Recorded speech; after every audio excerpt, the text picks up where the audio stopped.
It's your boy, Keebler, Gracie Muay Thai Cleveland. C-L-E. I'm here with my teacher, my homeboy, Donald Park, Boiler Gracie, black belt. And we're just having epic questions time, you know?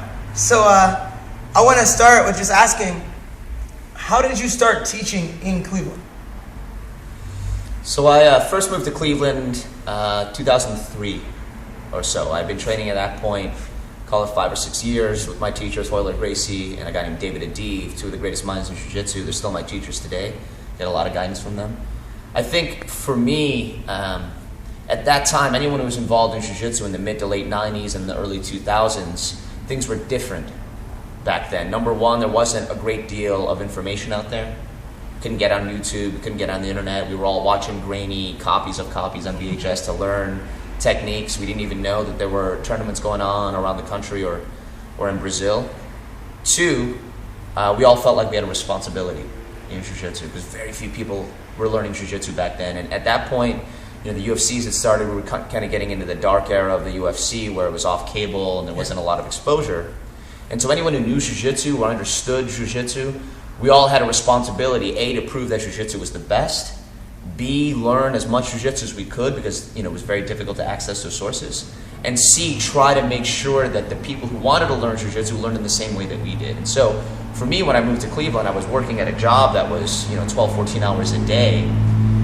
Literally what I did, I started training with one person. I got one student at my house, and we were training on my off hours.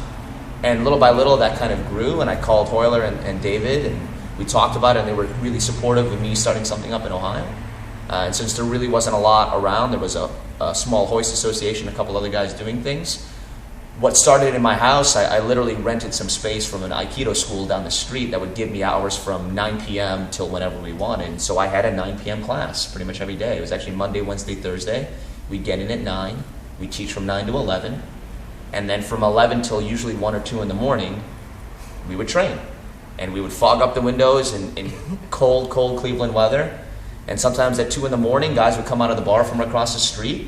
And that responsibility had extended to that too. Guys would come across the street, we'd have a couple challenge matches, and everyone saw very clearly what the point of Jiu-Jitsu was. To prove to everybody that it was incredibly effective and to learn the right kind of Jiu-Jitsu so that when we did have to use it, we knew the right stuff. And so that's how we started. And frankly, that's what was the genesis of what became Gracie Muay Thai Cleveland, what before was Evolution Brazilian Jiu-Jitsu, and really one of the early parts of the fabric of Ohio Jiu-Jitsu in Cleveland. I mean, they had some other places in Cincinnati and in Columbus. And for Cleveland, that was, an earlier part of the start.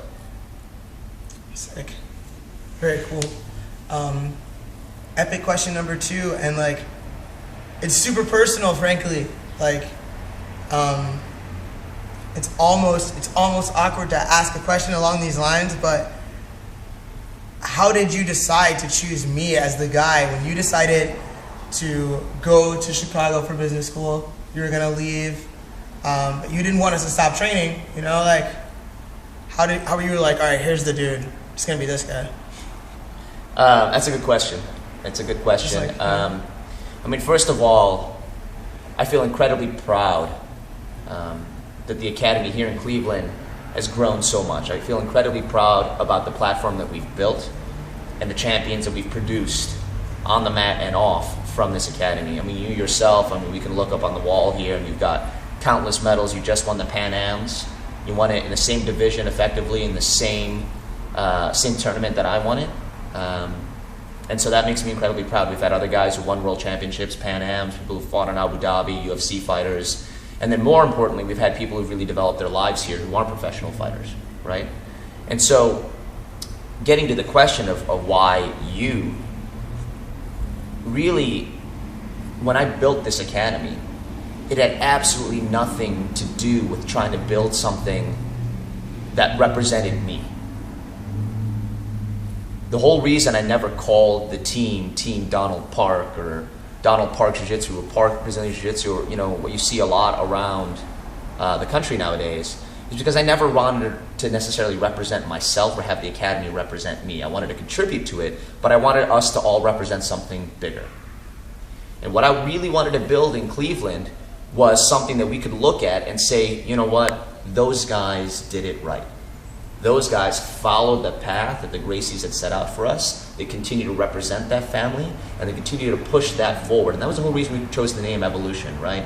We're taking something from the past and extending it to the future. And so in 2006, when I decided to go to grad school, I knew I was leaving Cleveland.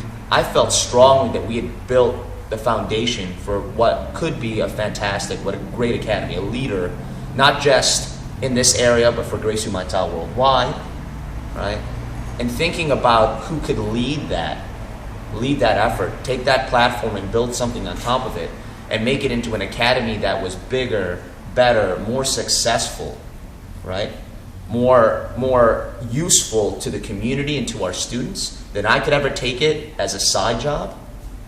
I had to look for somebody whose potential, first of all, in all aspects of what I think Jiu-Jitsu can teach you, whose potential was the greatest. Not necessarily whose skill level at that time was the greatest, because I think you were a blue belt when I'd left. Yeah.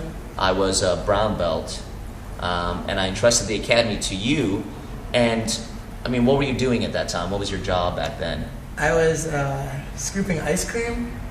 I Yeah, was that's an right, ice cream yeah. store manager. So, Assistant manager. I wasn't even a manager. there you go. So you took an assistant manager of an ice cream shop, and the whole idea was to entrust in your hands the foundation for what would be a great representative for Jiu-Jitsu in the community, a great representative for Jiu-Jitsu for our team, but more importantly, was the perfect fit for somebody who could achieve their full potential through the academy. And there was nobody that I saw, better or worse skill level, more or less commitment, there was nobody that I saw that had the right combination of talent, commitment, drive, loyalty, but most importantly, the greatest amount of potential to grow as the leader of an academy. I think we could both agree that at that point when we handed it over, you weren't ready necessarily for everything that was involved with running an academy, necessarily being a teacher, being a business owner, being a representative of Jiu-Jitsu. But the reason I chose you and the reason I continue to believe in you as the leader of this academy, as you become my peer and not necessarily my student, is really because you were the best example of what we try to teach in Jiu-Jitsu. You have a great deal of potential, and that potential will be achieved and can be achieved through your diligent study in Jiu-Jitsu.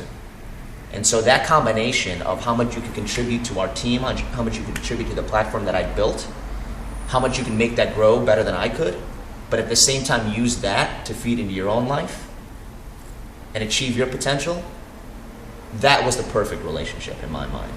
And that's why I think you've been so successful here, is because you've been able to pour your heart and soul into this academy, and the academy's done the same for you. And this academy is better because of your involvement, and you're better because of the academy's involvement in your life. And so that was a very, very important dynamic for me, and I think that's why, in hindsight, you were exactly the right choice. Awesome. Thanks, bro. Absolutely, man. So we're gonna get you back to your normal life. You gotta get off for what, a couple of days probably. You're gonna have to do work. Mm-hmm. Got to get back to the normal life, get to the grind. I've been doing this ever since I started Jiu-Jitsu. I started Jiu-Jitsu when I was in college. I was working jobs. I was on ROTC at the time. I was playing a sport. I had a lot of things, and you got to make that fit into your life. Some kind of balance, right? Yeah. Not everybody can just run away and join the circus. I joined the circus. Right? I stopped scooping ice cream and just jumped into Jiu-Jitsu full bore. But that's not realistic for most people. Like some people, sometimes they'll ask me how do you get better? And I'm like, well, I just stopped doing everything else. Well, honestly, it was the same for me though. It doesn't matter what else you have in life. For me, the reason I got better at Jiu-Jitsu was because I committed to it. I committed everything I had to it. And it didn't matter if I didn't sleep. It didn't matter if I, worked 14 hours that day or 24 hours, 36 hours, or I was traveling. I always had a gi in my suitcase. I always came here to train at the end of the night. I always tried to learn, and I made sure that we brought around the right guys that could show me the way. So we always had Hoyler here, always had David Adib, always had guys like that, and that's what you're doing now too.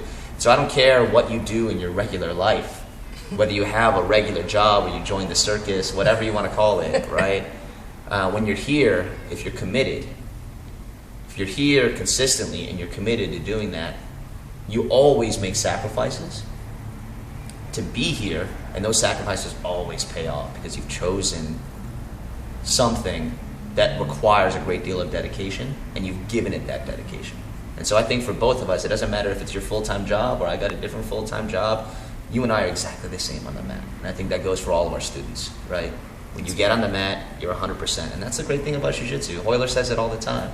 This is the one place you can come and not worry about your bills, your family life, any issues you have, not even your health. You don't worry about any of that. You come here, you hang out with your family, hang out with your team, and you have a good time. And that's what I do every day. And that's why I'm 100% committed to jiu-jitsu. And that's why I'm 100% committed every time I step on the mat. Perfect. Perfect. All right, guys. It's been epic. It's been epic. I'm sure you may have questions of your own. Comment. Email. Maybe we'll answer them. I don't know. Maybe. Goodbye, Internet!